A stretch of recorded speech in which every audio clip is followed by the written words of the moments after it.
Hello दोस्तों, आप लोगों को मेरे इस YouTube channel Alok Gupta status वाला में फिर से स्वागत है।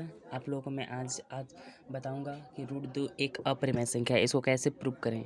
ठीक है, तो आप लोगों को आप लोग अगर नए हैं तो मेरे चैनल को सब्सक्राइब कर दें और घंटी को बेल आइकन को जरूर दबा दें। ठीक है, तो चलिए अब मैं स्टार्ट करता हूँ। रूट दो एक अपरिमेय संख्या है। रूट दो एक अपरिमेय संख्या है, हमको क्या प्रूव करना है?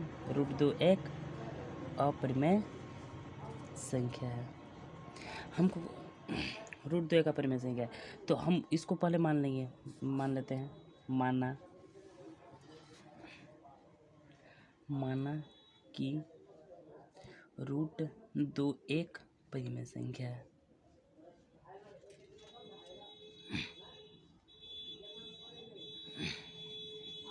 देखो दोस्तों कि दुनिया में दो चीज़ होता है, एक उल्टा। अगर परिमेय है तो अगर अपरिमेय है तो परिमेय नहीं है, अगर परिमेय है तो अपरिमेय नहीं है। जिसकी अगर कोई क्वेश्चन में दिया, अगर ये पूछे कि अगर हम मान के समझाने के लिए यहाँ पर लिख रहा हूँ, जैसे 2 + 2 = 4, ये सही है तो मतलब ये गलत नहीं है। मतलब इसको हम ऐसे लिख सकते हैं 2 + 2 = 5।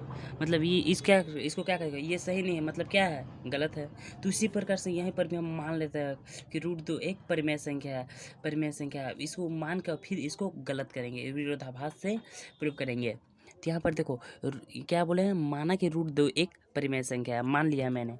परिमेय संख्या का एग्जाम्पल आप परिमेय संख्या किसे कहते हैं, यहाँ पर परिभाषा लिखे, जहाँ P और Q पूर्णांक है तथा P और Q पूर्णांक है और Q = नॉट जीरो है तथा P और Q के अभाज्य गुणनखंड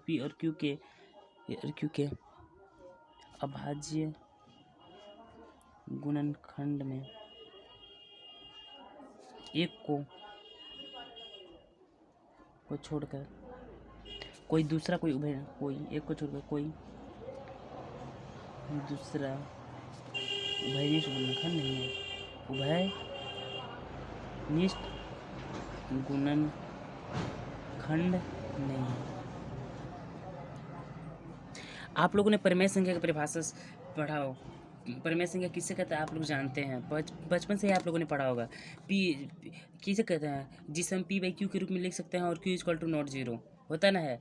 और ये P और Q जैसे कि हम लिए 7/8 लिए, तो इसमें कोई दूसरा उभयनिष्ठ गुणनखंड, जैसे कि दोनों में नहीं होना चाहिए उभयनिष्ठ गुणनखंड। जैसे कि हम इसको 7/8 लिखे ना, तो इसमें देखो कोई है एक को छोड़कर कोई दूसरा उभयनिष्ठ गुणनखंड है। देखो तो एक के अलावा इसको हम और कुछ चीज़ में लिख सकते हैं जिस कट रहा है दोनों में नहीं। अगर दोनों में कुछ कट नहीं रहा है तो मतलब समझ जाओ अपरिमेय मतलब परिमेय संख्या वो है। तो यहाँ पर वही बात हो रहा है कि एक को छोड़कर ना कोई दूसरा उभयनिष्ठ गुणनखंड नहीं है। तो इसको हम लिख सकते हैं हम पूर्णांक संख्या माने हैं तो इसको लिख सकते हैं रूट दो बराबर P/Q। आराम से लिख सकते हैं कि नहीं, लिख सकते हैं। तो हम इसको इधर ले आते हैं, तो इसको हम कर सकते हैं रूट 2Q = P। इसको मतलब और कर सकते हैं, मतलब या का चिन्ह है ये, इसको कर सकते हैं 2PQ रूट 2Q = P लिख सकते हैं। अब हम दोनों तरफ वर्क कर देंगे, लिखेंगे दोनों तरफ वर्ग करने। अब जो है ना हम लोग दोनों तरफ इसका वर्ग कर देंगे स्क्वायर। दो मानो में कोई फर्क पड़ने वाला है, देखो तो स्क्वायर कट जाएगा तो कोई दिक्कत नहीं है। तो मैं यहाँ पर दोनों तरफ वर्ग करना हूँ, रूट 2 का स्क्वायर =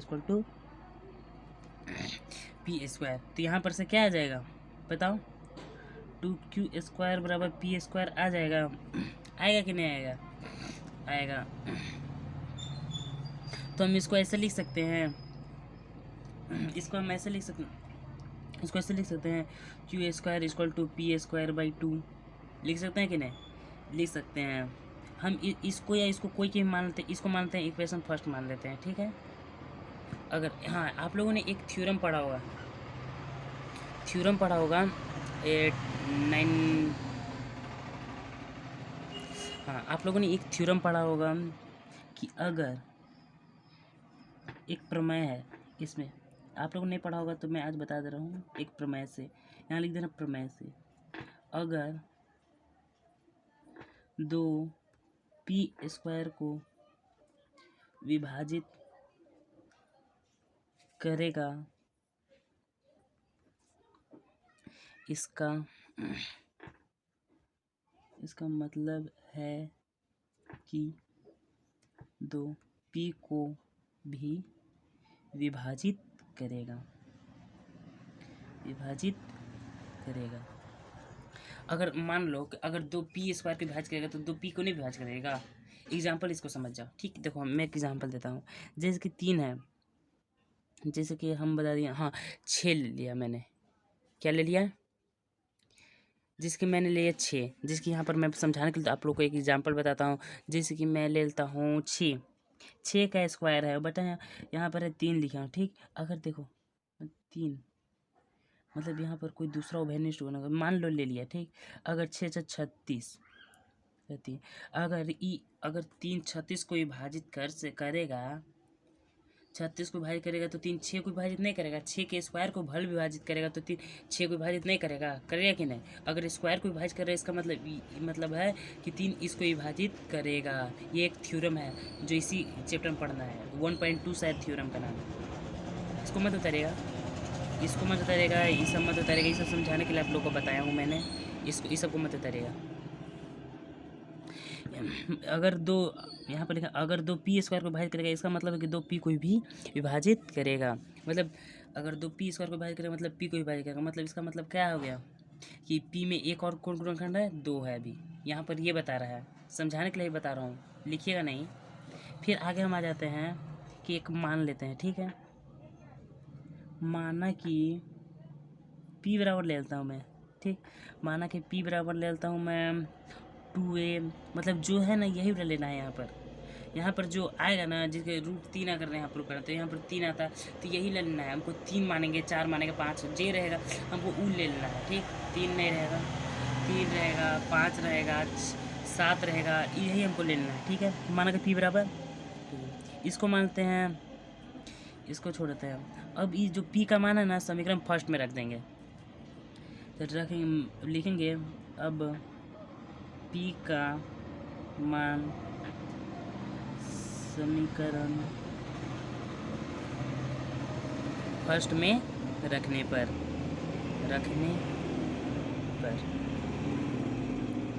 पी का मान जो है ना अब समीकरण फर्स्ट में रख देंगे। तो पी बराबर क्या हो जाएगा? 2q square equal to p. P की जगह को क्या लिखना है? 2a। तो 2a का स्क्वायर हो जाएगा कि नहीं? और हो जाएगा। तब हम इसको सोल्व करते हैं। 2q स्क्वायर इक्वल टू 2 दूना 4a स्क्वायर, 2 दूनी 4q स्क्वायर बराबर 2a स्क्वायर। तो यहाँ पर से क्या आ गया? q square by 2 equal to a square, है कि नहीं? फिर यही प्रमेय हम देखो, यहाँ ये जो प्रमेय है ना यही प्रमेय फिर यहाँ पर यूज होगा। तो यहाँ पर हम लिखेंगे कि पुनः प्रमेय से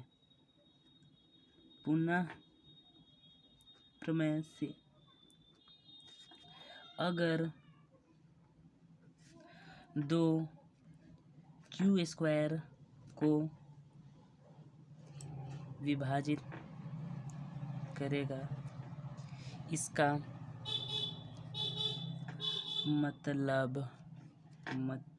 मतलब है कि दो क्यू को भी विभाजित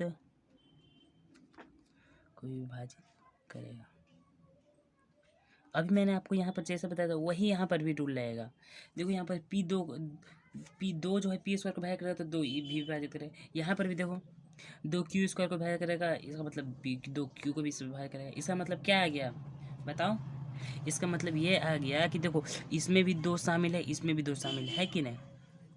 2 शामिल है जो परिभाषा के विरुद्ध है। तो यही हम लिखेंगे यहाँ P और Q के अभाज्य गुणनखंड में एक को छोड़कर एक और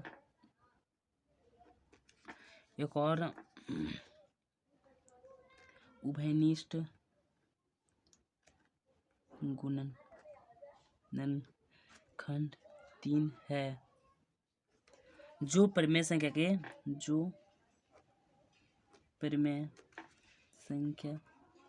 के परिभाषा के विरुद्ध है। इसका मतलब मैं अभी समझाता हूँ।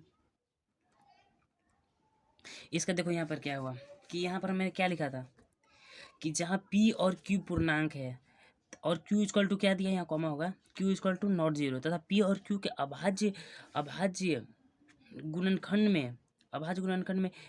में एक को छोड़कर कोई दूसरा उभयनिष्ठ गुणनखंड नहीं है। यहाँ पर बोल रहा है मतलब p और q में खाली सिर्फ एक ही गुणनखंड होना चाहिए, वो सिर्फ होना चाहिए 1, मतलब उसको गुना भाग करने से कोई फर्क नहीं होना चाहिए, सिर्फ और सिर्फ 1 आना चाहिए, 2 3 4 ये सब कुछ नहीं आना चाहिए। लेकिन देखो यहाँ पर क्या आ रहा है, इसमें भी देखिए तो क्या आ रहा है, इसमें भी 2 आ रहा है, 2 विभाजित कर रहा है इसको, p स्क्वायर बाय 2 से विभाजित कर रहा है, इसमें भी 2 q स्क्वायर बाय मतलब 2 विभाजित कर रहा है, मतलब 2, इसमें एक और उभयनिष्ठ गुणनखंड 2 आ गए, एक को छोड़कर देखो यहाँ पर गया वो, यहाँ p और q के अभाज्य गुणनखंड में एक को छोड़कर एक और उभयनिष्ठ गुणनखंड 3 है, मतलब 3 नहीं 2 है, यहाँ पर लिखना 2 लिखा गया, 2 यहाँ पर होगा भाई,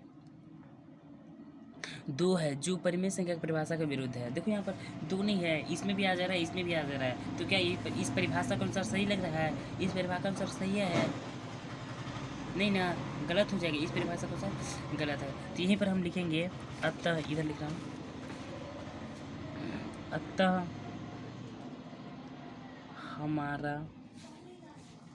अतः